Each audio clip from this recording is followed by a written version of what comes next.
ঘুম থেকে উঠে মা দেখলাম অনেকগুলো কাঁকড়া কাদের বাড়ির থেকে নিয়ে এসছে। আমার তো খুশি আর কে দেখে, কেননা আমি না বিয়ের পর একবার কি দুবার কাঁকড়া খেয়েছি, আর বিয়ের আগে না আমি অনেক কাঁকড়া খেতাম। কেন বলো তো, আমার দাদা না মানে সেই ক্যানাল বলে না, ওতে চারো পাততো আর অনেক অনেক কাঁকড়া বাঁধতো, আর আমি কাঁকড়া ভীষণ ভালো খাই।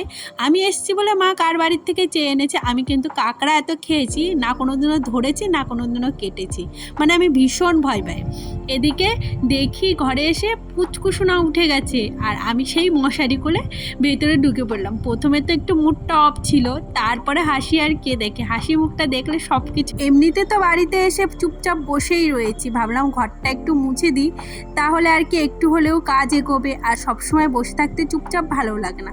ভাবছিলাম কি করব, আর কি বলতো, ঠিক টাইম কেটে যাচ্ছে ওই শুয়ে বসে, আর এইদিকে পুচকুসোনা আমাকে দেখে আবার হাসছে। আর আজকে যেহেতু বাড়ি যাব, গিয়েছিলাম পাশে কাকিমাদের বাড়ি, ওই ছাদে অনেক ফুল গাছ হয়েছে, সেখান থেকে কিছু ডাল আনতে। আমি এখন কোথাও বেরোলে কেন জানি না ফুল গাছের প্রতি আমার এত আকর্ষণ হয়েছে, কোথায় কার বাড়ি কী ডাল পাবো। আর দেখেছো ডালটায় কি কাটা, ফুলগুলোও কিন্তু দারুণ ফুটেছে, তাই আমি নিয়ে নিলাম। আর তারপরে এসেছিলাম আর একটা কাকিমাদের বাড়ির থেকে, এখানে এই ডালটা নিলাম। তারপরে বাড়ির দিকে রওনা দিলাম, কেননা আজকে বাড়ি যাব। আর এইদিকে মা দেখলাম খাসির মাংস এনেছে, এর মধ্যে আমার বড় চলে এসছে। এদিকে বৌদি গ্যাসে ডাল রান্না করছিল আর কাঁকড়াগুলো ভাজা হয়ে গেছে। আমি যখন ওর বাড়ি ডাল আনতে গিয়েছিলাম, মানে ফুল গাছের ডাল, তখনই এই কাজগুলো হয়ে গেছে। যাই হোক, আজকে কিন্তু আমি কাঁকড়ার টক খাবো। সত্যি আমার এখনই জিভে জল চলে আসছে, আমি কাঁকড়ার টক এত ভালো। যেহেতু বাড়ি চলে যাব, পুচকুর জন্য এখন বেশি মন খারাপ করে, যে তাই ওকে না একটু আদর করছিলাম। এবারে এসে মাত্র একদিন থাকলাম, কেননা আমার বাড়িতে প্রচণ্ড চাপ। আর এদিকে আমাদের গাড়িতে ধরছিল না, অনেকগুলো মাল নিয়ে এসেছিলো, তাই বলছিলাম তোমরা চলে যাও, আমি পরেই যাব। কিন্তু একা একা গিয়ে আজকে আমি রাস্তা হারিয়ে ফেলেছিলাম, কি বলবো সেটা তোমাদের পরে বলছি। এই যে স্নান টান করে আমি এখনও শুয়ে রয়েছি, আমি এখনও যাইনি, খাওয়া দাওয়াও করিনি। তারপরে চলে এসেছিলাম খাওয়া দাওয়া করতে, ওরা সকালে খেয়েছে, আমি একবার ওই 12:30টার দিকে তখন খেয়েছি। আর আজকে অনেক কিছু রান্না করেছে, কাকলার ঘিলু দিয়ে না আমি অনেকগুলো ভাত খেয়েছি। যাই হোক, অনেক কিছু রান্না করেছে, সব তো খাওয়া হয়নি। আমি চলে যাই, কোনো ব্যাপারই না। যা, আমাকে ট্রেনে চাপাতে গিয়েছিল ভাই, তবু আজকে কি ভুল করেছি। ছোটোবেলা থেকে না আমি কোনো দিনও একা যাইনি, তাই রাস্তায় বেরোলে ভীষণ ভয় লাগে।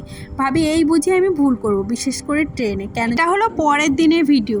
আর বাড়িতে না কি রান্না করব, কাঁকড়া এনেছি তো অনেকগুলো, সেটাই ভাবছিলাম। যাই হোক, তোমাদের বলে ফেলি, কালকে আমি আর ভিডিও করিনি, কেননা প্রচণ্ড নার্ভাস হয়ে না আমি আবার যেইখান থেকে এসেছি সেইখানেই ফেরত চলে গেছিলাম। মানে ভাই যাওয়ার পরে ভুলভাল ট্রেনে চেপে পড়েছিলাম। আর আমি যখন নার্ভাস থাকি তখন ভিডিও করতে কোনো ইচ্ছাই করে না, মানে এত, মানে আমি কি বলবো, আমি নিজের প্রতি মাঝে মাঝে রাগ হয় যে আমি দেখেছি ঠিকই বলেছে, মানে যে প্ল্যাটফর্মে ট্রেনটা এসেছিলো 4 নম্বর, অ্যানাউন্সমেন্টও হয়েছে, কিন্তু আমার ভুল হয়েছে হলো আমি ফোনের দেখে চেপেছি, মানে কনফিউজ হয়ে গেছিলাম। আমার হাজব্যান্ডকে ফোন করে বললাম দেখো 4-এ দেখাচ্ছে, 3-এও দেখাচ্ছে, আমি কি করব, মানে 4টা তো অরিজিনাল দেখাচ্ছে, বলছে তুমি জিজ্ঞাসা করো। কিন্তু আমি ওই কারো কাছে না জিজ্ঞাসা করে ওই ফোনে ভাবলাম দেখেই উঠি, ফোনে তো ভুল দেখাবে না, উঠেই আমি করেছিলাম ভুল। কি বলবো, এবারে যা শিক্ষা হলো জীবনে আর মানে ফোন দেখে কোনোদিনও ট্রেনে চাপবো না।